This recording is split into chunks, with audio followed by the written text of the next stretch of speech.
భారతదేశంలో ఒక వ్యక్తి దేవుని ఎంతో ద్వేషించి బైబిల్ను కాల్చివేశాడు. కాని ఆ తర్వాత క్రీస్తు స్వరూప దర్శనంతో బ్రతుకు మార్చుకుని భారతదేశపు అపోస్తలుడని, రక్తము కారుచున్న పాదాలు గల సువార్తికుడు అని పేరు తెచ్చుకున్నాడు. అతనే సాధు సుందర్ సింగ్. సాధు సుందర్ సింగ్ గారు 1889 సెప్టెంబర్ 3న భారత్లోని పంజాబ్లో గల రాంపూర్ అనే గ్రామంలో జన్మించారు.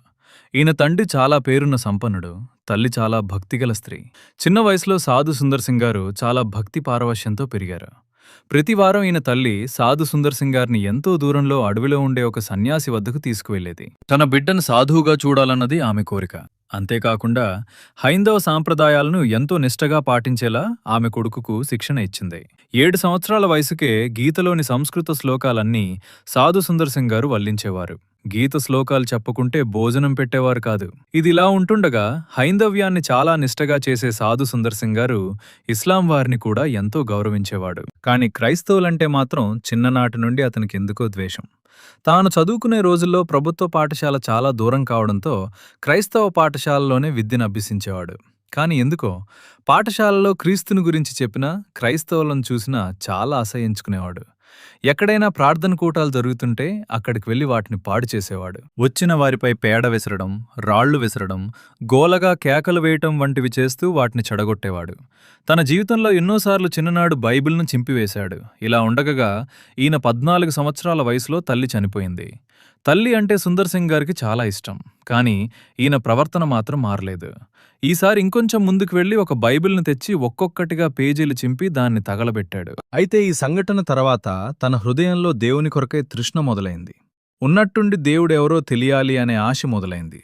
సరిగ్గా బైబిల్ తగలబెట్టిన 3 రోజుల తర్వాత ఉదయాన్నే లేచి తలస్నానం చేసి హిందూ ధర్మగ్రంథాలను ముందు పెట్టుకుని చదువుతూ దేవుని ప్రత్యక్షత కొరకు ఎదురుచూశాడు. అలా ఆ రోజు గడిచి రాత్రి కావచ్చింది. ఇక విసుగు వచ్చిన సుందర్ సింగ్ గారు రాత్రి తమ ప్రాంతం గుండా వెళ్లే చివరి రైలు వెళ్ళిపోయాక, ఓ దేవా, నిజమైన దేవుడెవరైనా ఉంటే నాకు కనిపించండి, లేదంటే ఉదయాన్నే వచ్చే మొదటి రైలు కిందపడి నేను చస్తా అని చెప్పి దేవుని కొరకు రాత్రంతా కనిపెట్టాడు. ఇక రైలు వస్తుంది అనే సమయానికి తెల్లవారుజామున క్రీస్తు ప్రభు ఈయనకు సాక్షాత్కరించాడు. సుందర్, నన్ను ఎందుకు నీవు హింసిస్తున్నావు? నీవు నేను ద్వేషిస్తున్న యేసును అని చెప్పాడు. ఇది చూసిన సుందర్ సింగ్ గారి హృదయం తేలికైపోయింది. తాను చేసిన తప్పుకే దేవుని సన్నిధిలో పశ్చాత్తాపపడ్డాడు. వెంటనే ఇంకా వెలుగు రాకముందే తన తండ్రిని నిద్రలో నుంచి లేపి, నాకు యేసుక్రీస్తు ప్రభు కనిపించాడు, ఆయనే దేవుడు, నేను క్రైస్తవుడనైపోయాను అని చెప్పాడు. అంత పొద్దున్నే నిద్రలేపి ఇలా చెప్పగా సుందర్ సింగ్ గారి తండ్రి, 3 రోజుల క్రితమే బైబిల్ కాల్చావు, ఇప్పుడు క్రైస్తవుడనైపోయాను అంటావేంటి? నీకు పిచ్చి పట్టింది, పోయి పడుకో అని గసిరి సుందర్ సింగ్ గారిని పెద్దగా పట్టించుకోలేదు. కాని సుందర్ సింగ్ గారు మాత్రం నిత్యం బైబిల్ చదువుతూ ప్రార్థనలు చేస్తూ ఉండటం చూసి పిచ్చి పట్టిందనుకుని గద్దించేవాడు. కాని ఏదో ఒకరోజు మళ్లీ మారిపోతాడు అనుకున్నాడు. కాని సాధు సుందర్ సింగ్ గారు తన 16వ ఏట షిమ్లాలో ద పెరిష్ చర్చ్లో బాప్తిస్మం తీసుకున్నారు. అయితే ఇదంతా గమనిస్తున్న ఈయన తండ్రి సాధు సుందర్ సింగ్ గారిని క్రైస్తవ్యం విడవమని ఎంతో గద్దించాడు. ఇక చివరికి తన కొడుకు మారకపోవడంతో ఇంటి నుండి బయటికి పంపుతానని చెప్పాడు.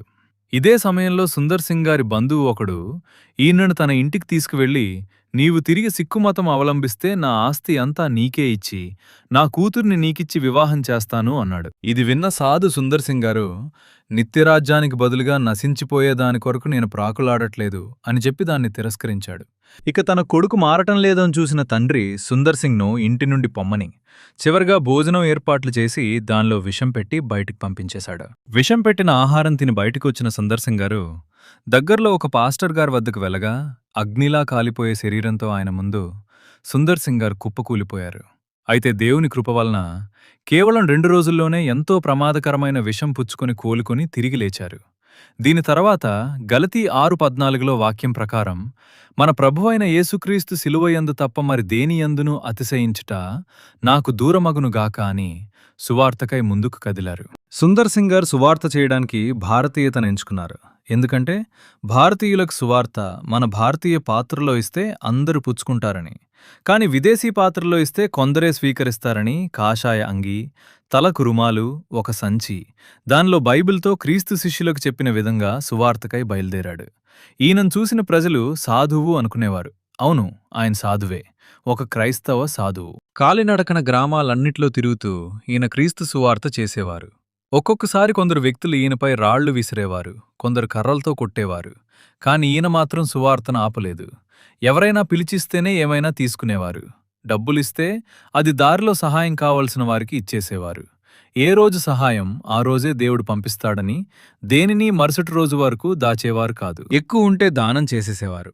ఎన్నోసార్లు ఆకలితో బాధపడ్డారు. కొండ గుహల్లో వెళ్తుండగా ఎన్నోసార్లు తను పడుకున్న గుహలోనే తన పక్కనే పులులు, చిరుతపులులు పడుకునేవి. ఒకసారి కొండ చిలువ ఈయనపై చుట్టుకుని పడుకుని ఉంది. కాని ఏ రోజు ఏ జంతువు ఈయనకు హాని చేయలేదు. దేవుడు తన దూతలను పంపి ఈయనకు సహాయం చేసిన రోజులు ఎన్నో ఉన్నాయి. ఒకసారి కాలి నడకన ఒక కొండ దిగువకు వస్తే ఎదురుగా ఒక నది అడ్డు వచ్చింది. దానిని ఎలా దాటాలి అని ప్రార్థిస్తుండగా ఎంతో ఎత్తైన ఒక వ్యక్తి వచ్చి సుందర్ సింగ్ గారిని తన ఒక భుజంపై పెట్టుకుని నదిలో నడుచుకుంటూ తీసుకుదాటించాడు. నిజానికి ఆ నది చాలా లోతుగా ఉంది.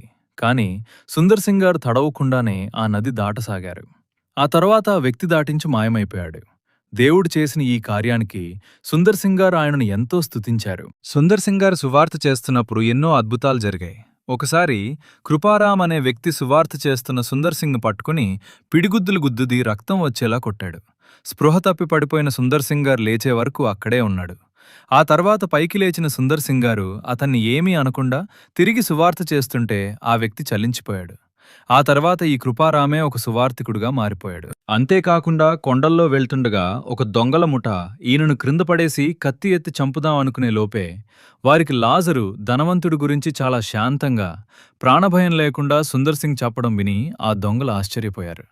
ఆ తర్వాత ఒక గుహలోనికి తీసుకువెళ్లి అక్కడ కళేబరాలను చూపుతూ, ఇదిగో 100 కొలది ఉన్న ఈ కళేబరాలను వద్దంటూ బ్రతిమాలిన నిర్లక్ష్యంగా చంపింది మేమే. మమ్మల్ని కూడా దేవుడు క్షమిస్తాడా అని అడగగా, అవును క్షమిస్తాడు అని వారికి సువార్త చేయగా వారు పాపాన్ని వీడి రక్షణ పొందుకున్నారు. సాధు సుందర్ సింగ్ గారు ప్రసంగం చేసేటప్పుడు తనకు జీవితంలో ఎదురైన సంఘటనలు చేర్చి చెప్పేవారు. ఒకసారి ఆయన హిమాలయ పర్వతాల గుండా వెళ్తుంటే ఒక పచ్చటి లోయ ద్వారా వెళ్లాల్సొచ్చింది. దానిలో ఒక రకమైన పువ్వులు సువాసన వెదజల్లి దాని మత్తుకు సుందర్ సింగ్ గారు నిద్రలోకి జారుకున్నారు. చాలా రోజుల తర్వాత ఒక బాటసారి అదే దారిలో వస్తూ సుందర్ సింగ్ను చూసి అతన్ని లేపి ఒక పువ్వును అతనికిచ్చి, ఇదిగో ఇక్కడ పువ్వులు మత్తు కలిగిస్తాయి, వీటిని పిలిస్తే శాశ్వత నిద్రలోకి పోతాం. ఇలా జరగకుండా ఉండాలంటే ఈ ఔషధ పుష్పాన్ని ముక్కు దగ్గర పెట్టుకోవాలి అని ఆయనకొక పుష్పాన్నిచ్చాడు. దీనిని వాసన చూడ్డం వల్లనే నీవు నిద్రలో నుంచి మేల్కొన్నావు. ఒకసారి నేను కూడా ఇలాగే వెళ్తూ నిద్రలోకి పోగా ఒక వ్యక్తి నాకు దీనినిచ్చాడు. అప్పట్నుండి వీటిని నా సంచిలో వేసుకుని ఈ దారిగుండా ఎవరైనా వెళ్తుంటే వారికిస్తూ ఉంటాను అని చెప్పాడు. ఈ వృత్తాంతాన్ని వివరిస్తూ సాధు సుందర్ సింగ్ గారు, సాతాను కూడా ఆకర్షణీయంగా లోకాన్ని ఒక మత్తుగా చేసి మనల్ని ఇక్కడే శాశ్వత నిద్రలోకి పోనిస్తాడని, అందుకే క్రీస్తు విరుగుడుతో మన వద్దకు వచ్చాడని సువార్త చేశారు. అలాగే ఒకసారి ఈయనొక రైల్లో ప్రయాణిస్తూ ఎదురుగా కూర్చున్న వ్యక్తితో దేవుని గురించి మాట్లాడి అతనికొక బైబిల్ గ్రంథం చేతికివ్వగా ఆ వ్యక్తి దానిని 2 ముక్కలుగా చేసి కిటికీలో నుంచి విసిరేశాడు. అది చూసిన సాధు సుందర్ సింగ్ గారు ఆ వ్యక్తితో, మీకు వద్దంటే ఇంకొకరికిచ్చేవాణ్ణి కదా సహోదరుడా అంటూ చాలా బాధతో అక్కడ్నుండి ముందుకు కదిలారు. కాని కొన్ని రోజుల తర్వాత ఒక సువార్త కూడికలో వాక్యబోధ చేయడానికి సాధు సుందర్ సింగ్ గారు ఆహ్వానించబడ్డారు. అక్కడ వాక్యబోధకు ముందు సాక్ష్యాల సమయంలో ఒక సహోదరుడు తన సాక్ష్యం వినిపించారు. ఆ సహోదరుడు జీవితంలో కష్టాల కొలిమిలో చిక్కుకొని శాంతి లేక, ఎంతగా ప్రయత్నించినా జయించలేక, రైలు కింద పడి చనిపోదామని రైలు పట్టాలపై తలపెట్టి రైలు కోసం ఎదురుచూస్తుండగా ఎదురుగా ఒక చిరిగిన పుస్తకంలో కాగితాలు ఎగురుతూ కనిపించాయి. వాటిని చూస్తూ రైలు కోసం ఎదురుచూస్తుంటే ఎలాగో రైలు రావడానికి సమయం ఉంది కదా అని ఆ పుస్తకం తీసి చదవసాగాడు. చేతిలోకి తీసుకుని చూడగా దానిలో మత్తయి 11:28లో వాక్యం, ప్రయాసపడి భారము మోయిచున్న సమస్త జనులారా నా యొద్దకు రండి, నేను మీకు విశ్రాంతిని కలుగజేతును అని వాక్యం కనిపించింది. ఆ మాట పట్టుకుని దాన్ని చదివిన ఆ వ్యక్తి ఆ పుస్తకం ఆ పట్టాలపైనే కూర్చుని చదివి, నన్ను ప్రేమించే యేసయ్య ఉన్నాడు, నేను చావను, సజీవుడనై యేసు సాక్షిగా జీవిస్తాను అని ఆ సగం బైబిల్తో ఇంటికి చేరి సువార్త చేయడం ప్రారంభించాడు. ఆ సహోదరుడి సాక్ష్యం విని ఆ బైబిల్ దొరికిన స్థలాన్ని విన్న సాధు సుందర్ సింగ్ గారు ఎంతో సంతోషించి, దేవుడు రక్షించుకోవాలి అంటే 100 మాటలు అక్కర్లేదు, సగం బైబిలైనా లేదా దానిలో ఒక్క మాటైనా సరిపోతుంది అని ప్రసంగం చేసి తన సాక్ష్యాన్ని పంచుకున్నారు. అంతేకాకుండా ఈయన ఒకసారి దక్షిణ భారతదేశం కూడా వచ్చారు. ఇక్కడ కూటాలు పెట్టగా ఎందరో తరలిరాగా వారిని చూసి, సహోదరులారా, మీరందరూ రక్షణ పొందారు, కాని మీలో ఎవ్వరూ క్రీస్తును ప్రకటించడానికి ఉత్తర భారతదేశం రావటం లేదు. దక్షిణ భారతదేశం దేశానికి కాళ్ల వంటిది, అవి బలంగా ఉండాలి. కాని మరీ లావుగా క్రైస్తవులందరూ ఎక్కడే పోగేది జబ్బే కాని ఆరోగ్యం కాదు. ఆ కాళ్ళు నడవడానికి పనికిరావు అని బాధపడ్డారు. ఈయన సువార్త చేస్తూ సువార్త నిషేధించబడిన టిబెట్ దేశంలో క్రీస్తు సువార్త చేశారు. అక్కడి బౌద్ధ సన్యాసులు ఈయన్ను బహిరంగంగా దండించారు. చెరసాల్లో వేస్తే అక్కడ సువార్త చేస్తున్నాడని ఒంటిపై జలగలు వేసి బంధించారు. అయినా దేవుని స్తుతిస్తుంటే పిచ్చి పట్టిందని వదిలేశారు. కాని సుందర్ సింగ్ గారు అక్కడే సువార్త చేస్తుంటే నీళ్లు లేని బావిలో పడేసి తాళం వేసి బంధించారు. అందులో ఎన్నో చనిపోయిన శవాలు ఇంకా కంపు కొడుతూ పురుగులు పట్టి ఉన్నాయి. వాటి మధ్య భయంకరమైన వేదన అనుభవిస్తున్న సుందర్ సింగ్ గారు ప్రార్థన చేయగా 3 రోజులకు దేవుడు దూతను పంపి బయటికి తీశాడు. బయటికి వచ్చిన సుందర్ సింగ్ గారిని చూసిన వారు ఆశ్చర్యపోయి తాళాలు తమ వద్దనే ఉన్నా ఎలా వచ్చాడు అని భయపడి తమ దేశం నుండి పంపించేశారు. కానీ ఆ తర్వాత 1929 ఆగస్టు 18న మరల సుందర్ సింగ్ గారు టిబెట్ ప్రయాణం చేశారు. ఆ తర్వాత ఆయనకి ఎవ్వరికీ కనబడలేదు. హనోకు వలె, మోషే, ఏషే వలె, ఏలియా వలె ఇతని జాడ ఎవ్వరికీ తెలీదు. సాధు సుందర్ సింగ్ గారు క్రీస్తు కొరకు చనిపోవడం కంటే ఈ లోకంలో క్రీస్తు సాక్షిగా బ్రతకడమే అతి కష్టమైన విషయం అంటారు. క్రీస్తు కొరకైన నిందను, శ్రమను ఈయన గొప్ప భాగ్యంగా భావించేవారు. ఈయన వలె మనము దేవుని కొరకు వాడబడులాగున దేవుడు మనందరికీ సహాయం చేయునుగాక. ఈ వీడియోని మీ ఫ్రెండ్స్ అందరికీ షేర్ చేయండి. ఛానల్లో సబ్స్క్రైబ్ చేయండి.